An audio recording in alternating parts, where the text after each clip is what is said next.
Player अननाउंस battle ground यानी PUBG.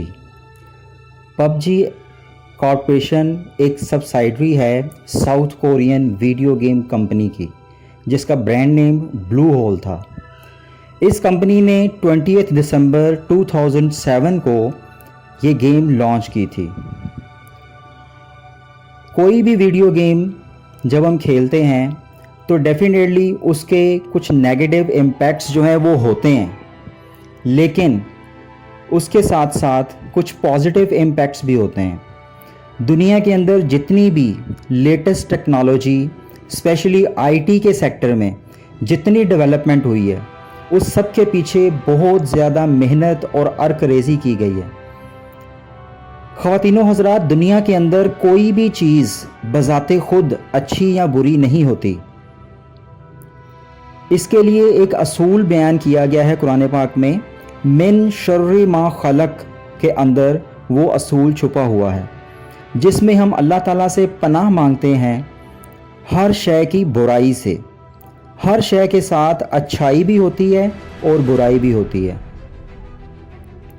PUBG खेलने के जो एडवांटेजेस हैं, उनमें सबसे पहला एडवांटेज है इट इम्प्रूव्स मल्टीटास्किंग, यानी एक टाइम पे आप काफ़ी सारे काम करना चाहते हैं तो आप इस गेम के ज़रिए वो सीख सकते हैं कि किस तरह से आप एक टाइम पे बहुत सारे काम कर सकते हैं।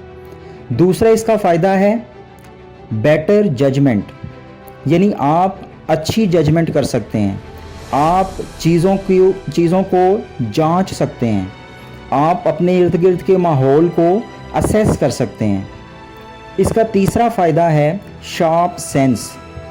आपकी जो छठी हिस्स है, जिसे हम लोग अंदरूनी आँख बोलते हैं या बसीरत बोलते हैं, वो बहुत शार्प हो जाती है, क्योंकि आपने खुली आँखों से अपने दुश्मन के ऊपर, एनिमी के ऊपर नज़र रखनी होती है और आपने अंदाज़ा लगाना होता है कि अब उसकी अगली मूव क्या होगी। और इसी से उसका चौथा फ़ायदा सामने आता है, जिसको पावरफुल स्कैनिंग बोलते हैं। आप अपने दुश्मन के पूरे रिसोर्सेज को स्कैन करते हैं, उसकी डायरेक्शंस को, मूवमेंट्स को स्कैन करते हैं कि वो किस तरफ से कब आप पे अटैक कर सकता है। इसी तरह से इसका पांचवा फ़ायदा है बेटर अटेंशन। आपकी अटेंशन कैपेबिलिटी इम्प्रूव होती है कि आप किस तरीके से किसी चीज़ को अटेंटिवली कर सकते हैं। इसका छठा फ़ायदा सामने आया है, वो है आपकी थिंकिंग स्किल्स जो हैं वो इम्प्रूव होती हैं। आप लोग सोचते हैं कि आपको अपने दुश्मन को ज़ेर करने के लिए क्या रिसोर्सेज चाहिए और मौजूद रिसोर्सेज को आप किस तरीके से इस्तेमाल करें कि आप ज़्यादा से ज़्यादा उनसे फ़ायदा उठाएं। इसी तरह से इसका सातवां जो सामने आया है फ़ायदा, वो है क्विक रिलीफ, यानी आप अगर इसको कुछ अरसे के लिए खेलते हैं, 1 घंटे के लिए या 1.5 घंटे के लिए पूरे दिन में, तो आपकी जो मेंटल टायर्डनेस है वो ख़त्म हो जाती है। आप लोगों की जो दिन की थकावट है वो ख़त्म हो जाती है। और इसका आठवां और आखिरी फ़ायदा है कि आप इसको एज आ करियर चूज़ कर सकते हैं। पाकिस्तान, इंडिया, बांग्लादेश, यहाँ के बहुत सारे ऐसे नौजवान हैं, जिनमें से 1-2 को मैं पर्सनली जानता हूँ, जो वीडियो गेम डेवलपर के लिए इस गेम को खेलते हैं। वो इस गेम के अंदर से सीखते हैं कि वो कैसे एक ऐसा सॉफ्टवेयर डेवलप कर सकते हैं जो पबजी से भी ज़्यादा बेहतर हो। इसका दूसरा जो करियर आप चूज़ कर सकते हैं, वो है आप एक प्लेयर बन सकते हैं। आप इस गेम को खेलते हुए लाखों नहीं बल्कि करोड़ों कमा सकते हैं इसके टूर्नामेंट में। इसी तरह से आप एक अच्छे ऑर्गेनाइज़र बन सकते हैं।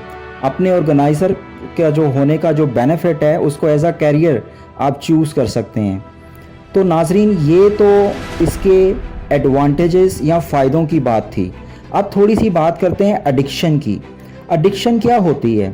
एडिक्शन, जिसको उर्दू में लत बोलते हैं या आदत बोलते हैं या आम तौर पे बुरी आदत कह सकते हैं, ये वो चीज़ होती है जिसमें आप ज़हनी और जिस्मानी तौर पे किसी भी ऐसी एक्टिविटी में, किसी भी ऐसे ड्रग में, सब्सटेंस में इंडल्ज हो जाते हैं जिससे जान छुड़ाना आपके लिए मुश्किल होता है। ये इसका एक नेगेटिव इम्पैक्ट है जिसको एडिक्शन बोलते हैं। तो किसी भी चीज़ की एडिक्शन जिसमें टाइम वेस्ट हो, एनर्जी वेस्ट हो, आपकी हेल्थ वेस्ट हो, वो चीज़ बुरी होती है। लेकिन बात फिर वही है, मिन शर्रे मा खलक, अगर हम लोग उसको कुछ सीखने के लिए खेलते हैं तो फिर तो ये बहुत अच्छी बात है। अगर उसको एज आ करियर ऑप्ट करते हैं तो फिर तो बहुत अच्छी बात है। लेकिन अगर सब कुछ छोड़ छाड़ के सिर्फ खेलते ही खेलते हैं और अपने टाइम, एनर्जी और हेल्थ को वेस्ट करते हैं तो फिर दुनिया की बुरी तरीन बात यही है कि हम पबजी खेलते हैं। अब इसका एक और पहलू ये है कि पाकिस्तान के अंदर सिंपली ये कह दिया जाता है कि जो चीज़ नुकसानदेह साबित हो रही है उसको बैन कर दिया जाए। उसके ऊपर ये बात नहीं की जाती कि उसके पॉजिटिव इफ़ेक्ट्स को हम किस तरह से ब्रुए कार ला सकते हैं। अब पाकिस्तान के अंदर काफ़ी सारे कल्चरल इवेंट्स, मिसाल के तौर पे बसंत बैन हो चुका हुआ है, लेकिन उसके लिए असम्बली के अंदर कोई ऐसी लेजिस्लेशन नहीं हुई जिससे इसको जश्न बहारा में कन्वर्ट किया जा सके, जिससे आसमान पर उड़ती रंगीन पतंगों को इंसानों के लिए एक लुत्फ़ का बायस बनाया जा सके। चूँकि काली भेड़ें हर शोबे में होती हैं, तो इस शोबे में भी बहुत सारी काली भेड़ें हैं जिनकी वजह से पतंगबाजी जानलेवा खेल साबित होता है। लेकिन वहीं पे दुनिया के काफ़ी सारे ऐसे ममालिक भी हैं जो इस पतंगबाजी को, जैसा कि चाइना, एक लुत्फ़ के लिए और रिक्रिएशनल एक्टिविटी के तौर पे सेलिब्रेट करते हैं। तो आपसे सिर्फ यही अर्ज़ करनी है कि पबजी, इसको बैन करना कोई हल नहीं है। हम बैन करेंगे तो बच्चे जो दूसरे इसके VPN सर्वर्स हैं वहाँ से इसको खेल लेंगे। इसका असल जो रद्द अमल हमारा होना चाहिए वो ये होना चाहिए कि पेरेंट्स, टीचर और दूसरे ऐसे सोशल लेवल के इंस्टीट्यूशंस जो बच्चों की तरबियत में एक अहम रोल प्ले करते हैं वो सामने आएँ और बच्चों को इसके बारे में गाइड करें, बच्चों को बताएं कि इसके फ़ायदे क्या हैं और इसके नुकसानात क्या हैं। और सबसे बड़ी बात कि पेरेंट्स अपनी ज़िम्मेदारी से जान ना छुड़ाएं, बल्कि वो अपनी सुपरविज़न के अंदर बच्चों को IT से रिलेटेड गेम्स जो हैं वो खेलने का मौका दें। लेकिन साथ साथ ये नज़र रखें कि ये खेल रहे लत में या एडिक्शन में कन्वर्ट ना हो। इस तरीके से हम लोग अपनी नौजवान नस्ल को पॉजिटिवली एक सही ट्रैक पे डाल सकते हैं, बजाय इसके कि हम सिंपली इसको बैन कर दें। तो ख़वातीनो हज़रात, अगर ये वीडियो आप लोगों को अच्छी लगे तो इसको अपने दोस्तों के साथ शेयर करना ना भूलिएगा, और साथ ही साथ बेल आइकन पे क्लिक करके इस चैनल को सब्सक्राइब भी कीजिएगा और लाइक और कमेंट भी ज़रूर कीजिएगा।